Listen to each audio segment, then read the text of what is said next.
Hi friends, welcome back to my channel. Today we are going to be doing my January wrap-up, which I love January, but January is so stinking long. And I don't know why it feels like it's 5 million years long when the other months that are only 31 days don't feel so long. But anyways, here we are. It's the end of January. I read 28 books this month, which is far above normal, but we have winter break to thank for that because winter break for my kids stretched to January 8th. So I had basically that whole first week of January where I got a lot of reading done. And then we also had a surprise 5 days off from work and school because we had an ice storm this month. So not a typical reading month, but I think because of the extenuating circumstances, I just got a lot of extra pages in. My average rating overall was a 4.12. I'm not going to be doing my ratings for these because it's too many books. I can't remember what I rated 28 books. And to make it a little fun and maybe go a little faster and not slog through it, I'm going to be trying to do a 1-sentence review of these books. We'll see if I can do it. 1 sentence it's probably going to be hard, but I'm gonna do my best. Here are my stats for January. If you want the nerdy info, you can pause and take a gander at where the books I read came from, what the genre breakdown was, the format that I read them in, all that good info that I love, but I recognize it's not everyone's cup of tea. So if you're interested, here it is. And we're gonna start off by talking about the books I don't have physical copies of because those are the ones that I'm most likely to forget that I read. And they are both nonfiction. The first one is They Can't Kill Us Until They Kill Us.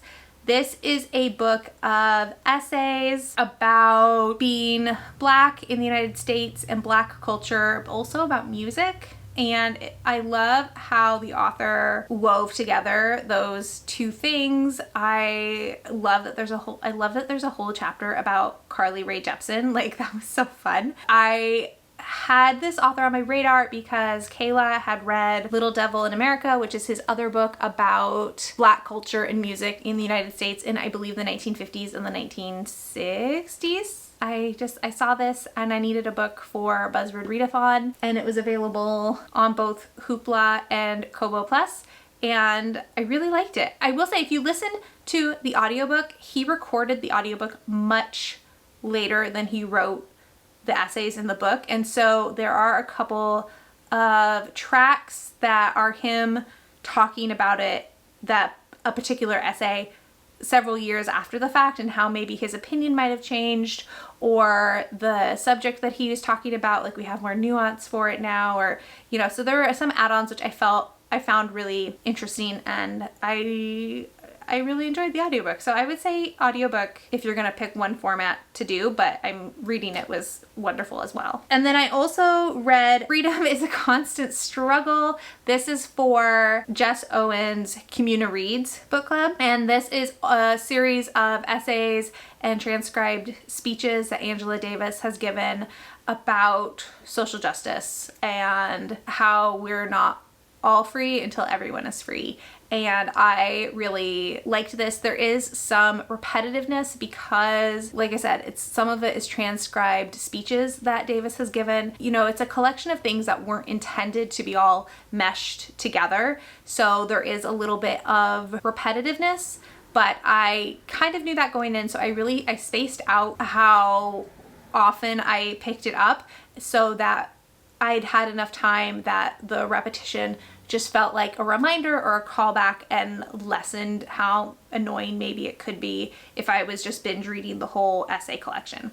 So 2 really wonderful nonfiction reads. I highly recommend both of them. I enjoyed them and also got a lot out of them, which is my perfect combo for nonfiction. And I did have one more book that I don't have a copy of that I forgot about. I read The Education of Pip by Sarah Wallace. This is book 3 in the Mend and Metal series, which is a historical romance series with a slight fantasy element added to it. We're following Pip, who is a secondary character introduced in book 2, and you can't get into too much of it without kind of spoiling events for book 2, but Pip has been in a scary relationship for a number of his adolescent years, and in this book you're really watching him heal and learn how to trust people, other people, and believe in himself and fall in love. And as always, Sarah Wallace just writes such cozy,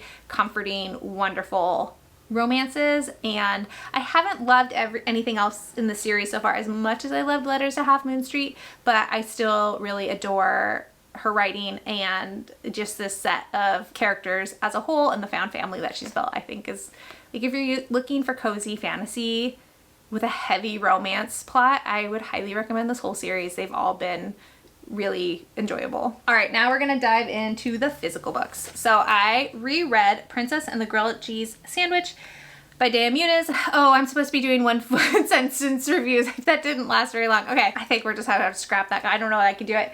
This is not fantasy, but takes place in another world built around cheese. So it's cute, lighthearted, whimsical, doesn't take itself too seriously. Next is Check Please by Ngozi Ukazu. This is contemporary hockey romance, funny, vulgar, heartwarming, and very swoony. Next I read Good Talk by Mira Jacob. This is a memoir. I really liked this. I can't do the one sentence. We're just gonna call it. I can't do it. This is a memoir about Vera Jacobs' childhood, growing up as the child of immigrants, and also raising her biracial son in New York City. And I highly recommend it. Absolutely fantastic. I'm just mad it took me so long to read it. I also read volume 2 of I Want to Be a Wall by Honami Shirano. And this is a manga series about an asexual woman and a gay man who enter into a marriage of convenience, and I really love the vulnerability and the acceptance that is explored in this manga series. Also read Malice by John Gwen. This is book 1 in the Faithful and the Fallen series. This is epic Norse-ish inspired fantasy, and I struggled with this one a little bit. There's 4 POVs, and I liked one POV and was very disinterested in the others, so it made it hard when you're switching POVs mostly every chapter. I'm unsure if I'm going to continue on with the series. We'll see how much I am still thinking about it as the year progresses, but I have had this on my TBR for years, and I'm very glad that I have now finally read it. I also read Sapiens, A Graphic History by Yuval Noah Harari. This is graphic history about early humanity, and I love Harari's writing style. I love how he communicates information. The structure of this didn't always work for me, and I didn't love the art style, but it's made me very eager to read his book that this is adapted from. And I finally caught up with Lura Olympus. I read volume 4 and volume 5 this month, and I liked volume 4 a lot more than I liked volume 3. I remember being disappointed with volume 3. But I really love the way Persephone and Hades' relationship grows in this one. And I really liked the first part of volume 5. And then I didn't enjoy the last half quite as much, but I still really liked it. I was watching Becca and the Books, her reading vlog where she read book 5, and she said that her enjoyment of Lura Olympus is directly tied to what is going on with Persephone and Hades' relationship, and I would say that's accurate for me as well. My enjoyment, the more Hades and Persephone we have, the more I like my time when I read these volumes. So I'm very excited for book 6. Which I think is coming out later this year. I also got caught up in the Wayward Children series. I read Mislaid in Parts Half Known by Sean McGuire. I initially gave this, I think, 5 stars, and I've since lowered it down to, I think, a 4-star. This is a questy book. If you've read the series, you know we alternate being in the school and being in a child's world. And then every few books we get a quest book. This is a quest book. And we're really following Antsy again. This is the first one in the series that really feels like a direct sequel to the book before it. And if you are behind on the series or haven't picked up the series yet, this is not where I would start. I would definitely read Lost in the Moment and Found before you pick up this one. But I do like the questy books. I like when the kids are all together, and I like the adventures they go on. I mostly lowered this one down because as much as I enjoy Sumi, she was very too many meme quotes, I think is the best way I can describe how Sumi talks sometimes. So as much as I enjoy her, it did feel a little hyperbolic in this one. I also listened to The Only Black Girls in Town by Brandy Colbert on audio. This is middle grade about... God, it's been so long. What's this one about? Oh, this is about Alberta, who lives in a small town on the California coast with her two dads, and she loves to surf, but she is the only black girl in her town until neighbor moves in across the street, and they are also black, and so Alberta is really excited that there is somebody else who looks like her in town, and they become friends. And there's also a little bit of a mystery element, but it's mostly about friendship and growing up, and you know, those lovely things that middle grade books are about. But I'm really a sucker for a friendship book. I love them. I also reread Jurassic Park by Michael Crichton. This is our Folio Society copy, and I hadn't read this since middle school, so I'd basically forgotten everything that happens because while I haven't read this from middle school, I watched the movie on a fairly regular basis, so the movie is definitely forefront in my mind. I did mostly enjoy this. It's a pretty slow start until you get to the action. And so it dragged a little bit in the beginning, though I did think the science stuff was really interesting. However, this book really lost me in just how insufferable Lex is in the book and how one note Ellie is in the book. And I also absolutely hated how it ended. I absolutely hated it. It made me mad. And next up is The Faint of Heart by Carolyn Wilson. This is a debut graphic novel. This is sci-fi. This takes place in an alternate world where people are able to have their hearts removed in order to take away feeling negative emotions, but another side effect is that they also stop feeling positive emotions, and our main character is the only person left in her family and her friends and her school who has not had her heart removed. And I really liked it. I loved the art style. I wish it had been longer and gone a little bit more in depth. I think this concept is so cool that there could have been a lot more explored within it, but for a YA audience, I think it's perfect. My twins both read this and really loved it too. And then I finally read Lone Women by Victor Lavelle. I've had this on my TBR since it came out last February, and I overall really enjoyed this. It's categorized as horror, but I would argue it's more historical fiction with a slight speculative element to it. It really didn't feel like horror to me. Granted, I'm a baby horror reader. I wanted more horror from this, and there are horrific things, but it's a type of horror where a lot of the horrificness is from the actions of everyday people, not from the speculative elements. Beginning of this book, Adelaide is in her parents' house. Her parents are dead, and she is dousing the house in gasoline and then lighting it on fire and leaving with this very heavy trunk. And she's headed toward Montana, where the US government has said that anybody can homestead a certain amount of land, and if they can make it last for 3 years, then they will be given that plot of land, and there's no limitation. So the fact that Adelaide is a woman, the fact that she's black, it doesn't matter. She can still homestead this land. And so she heads to Montana, and I liked Adelaide a lot. I think part of the reason I didn't enjoy this as much as I was hoping to is I did accidentally have the twist spoiled for me. So I didn't have that mystery in the first half of the book of wondering what was in the trunk. I already knew it was in the trunk.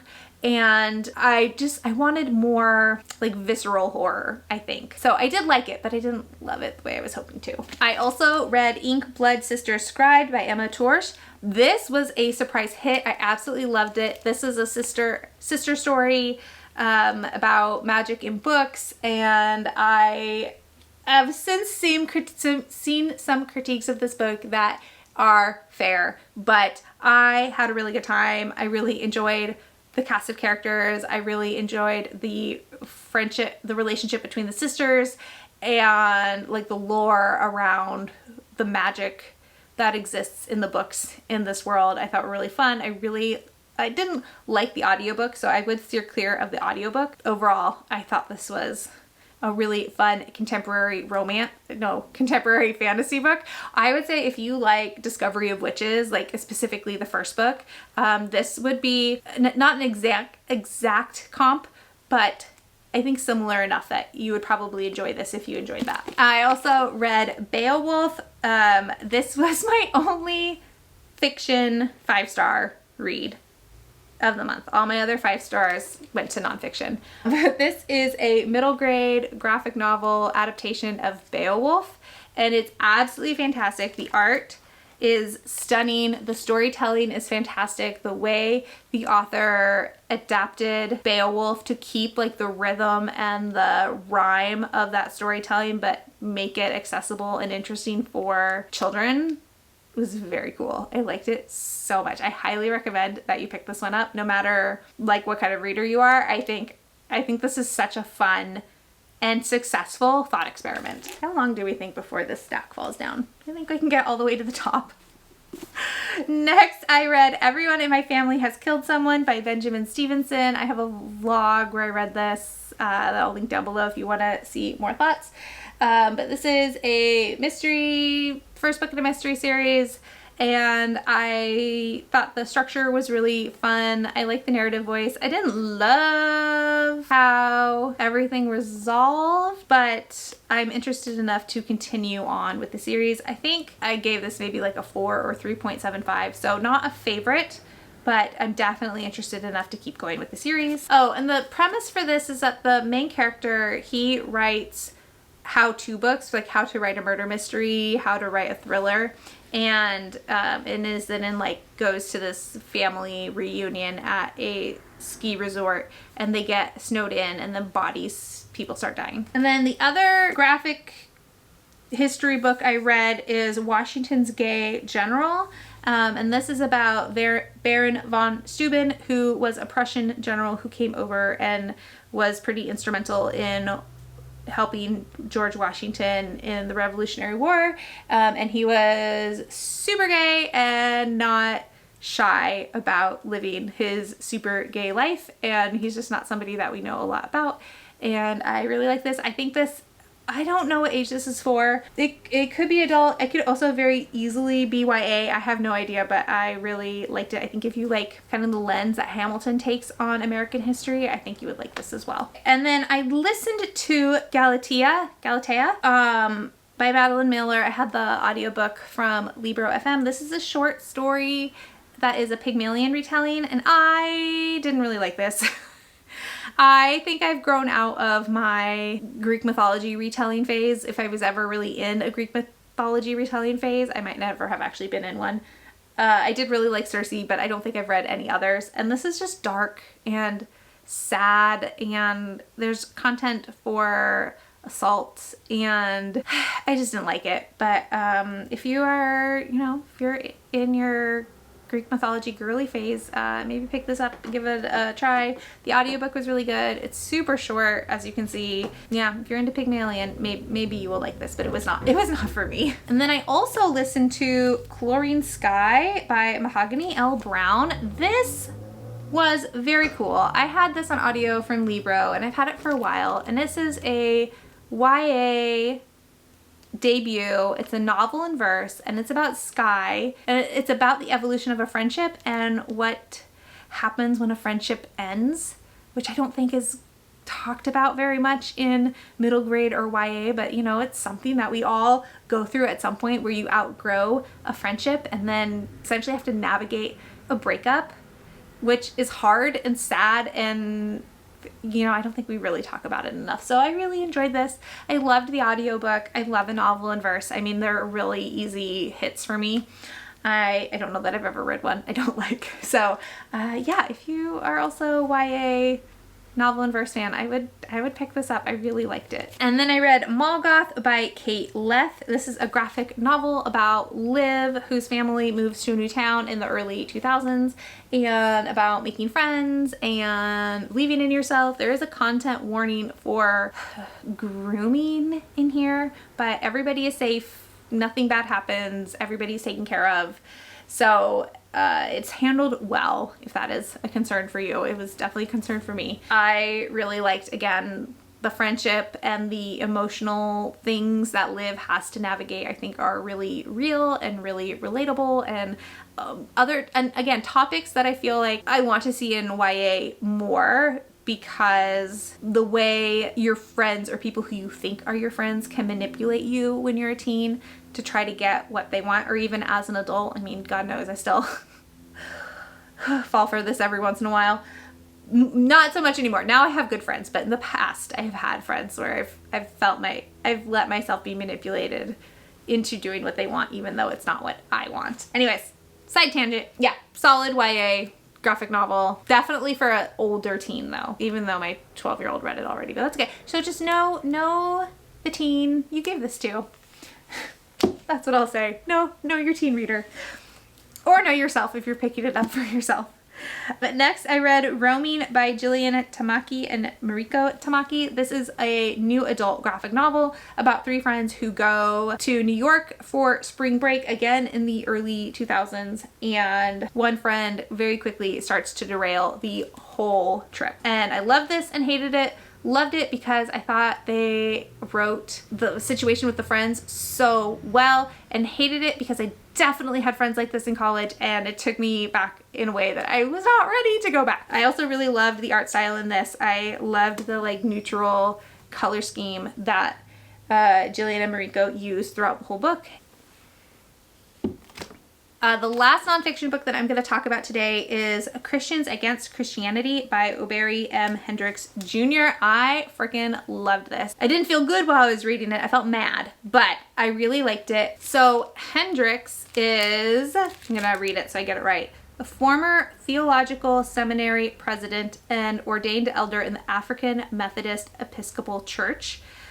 He's also a Bible scholar, and so he really is taking all the right-wing, ultra-conservative, evangelical talking points and chapter by chapter breaking them down and talking about in depth what the Bible says and what they have extrapolated from the Bible, but if you actually are reading it with a lens of what the cultural and social significance of the time the Bible was written, that it is definitely being misinterpreted and often purposefully misinterpreted.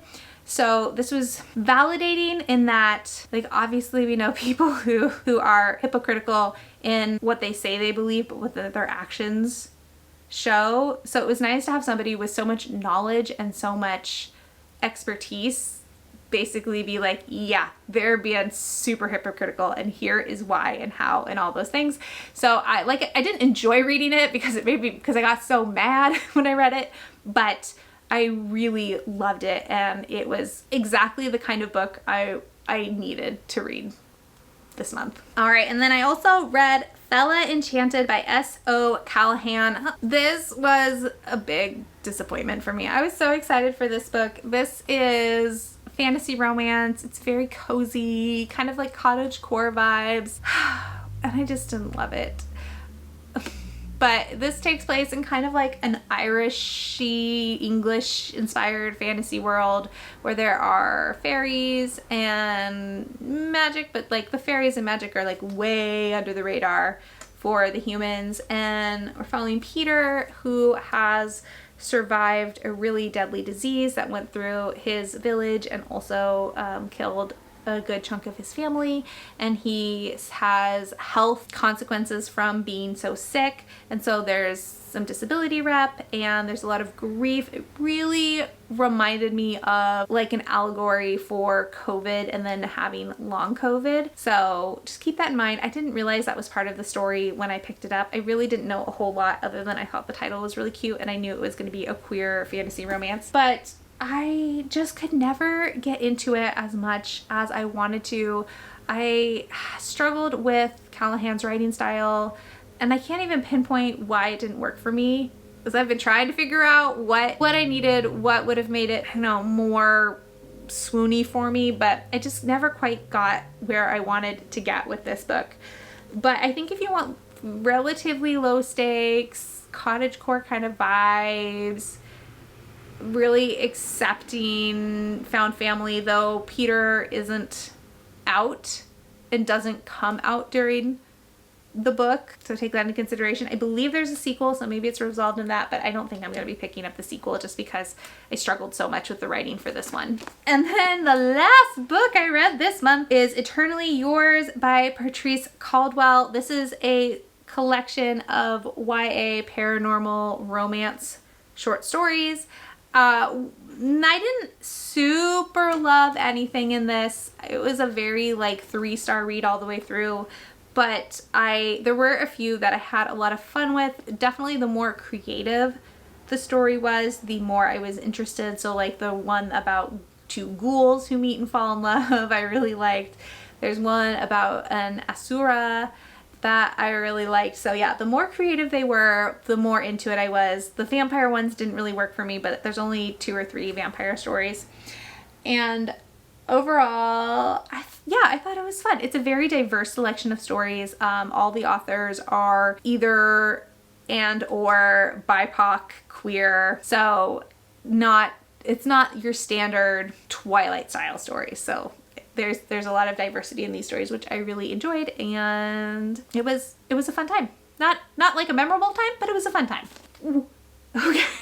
All right, friends, there you have it. That is all 28 books I read in January. I'm gonna double check real quick and make sure I didn't forget anything. Oh, I did forget something. I also listened to The Daughters of Istahar, and I didn't love this the way, again, I thought I was really gonna love this one. This had a bunch of buzzwords in it that I was really excited about. It's fantasy. There's a little bit of a sapphic element. You know, Shannon Chakraborty blurbed it, and it really, if Shannon Chakraborty blurbs a book, my assumption is that I'm gonna love it, but I didn't love this one very much. It's dual POV. There's one character that I found pretty insufferable, and it's a very slow start. It's a very slow start. So I probably am going to pick up the second book just because it's only a duology, and I do kind of want to see if this author's writing improves in the next book, because I thought her writing was pretty good, but there's room for improvement.